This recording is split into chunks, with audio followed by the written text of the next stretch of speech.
jalan jam dekat Jantung Razak atau Jalan Ampang, jam terus. Nampak traffic light situ kan?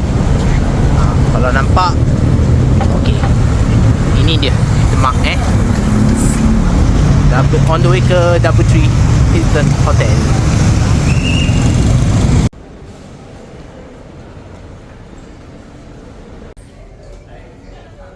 This is Macau Kitchen. Okay. Okay, kita nak buat ni is okay. Ni kopi,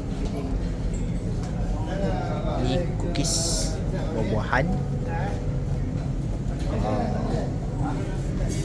Ada cawan, minuman, jus, air panas, ada kopi.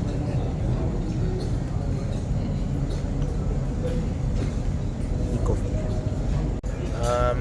Ada kuih, ada dessert. So ada konmu yang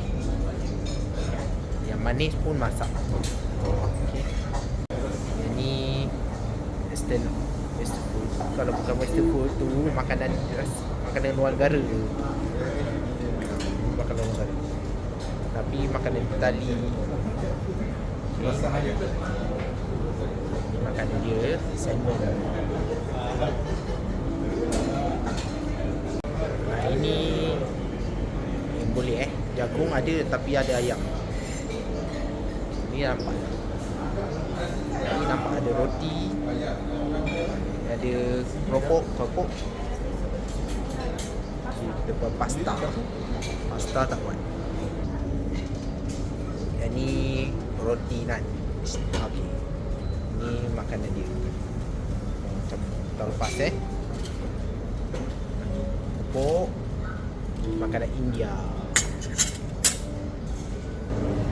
Kuah kacang, spin, bawang, lemon dan nasi. Atau tak ayam bakar. Ada minum sup. Ada lagi tak? Okay. Ini dia buat hasil.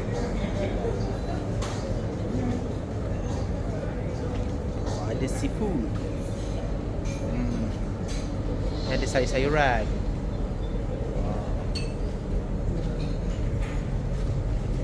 Cuma ada daging lah. Ada sini, ada sini.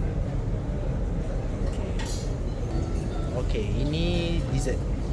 Kek adalah penting ada banyak. Wah, ada dah. Sate Sate yang daging.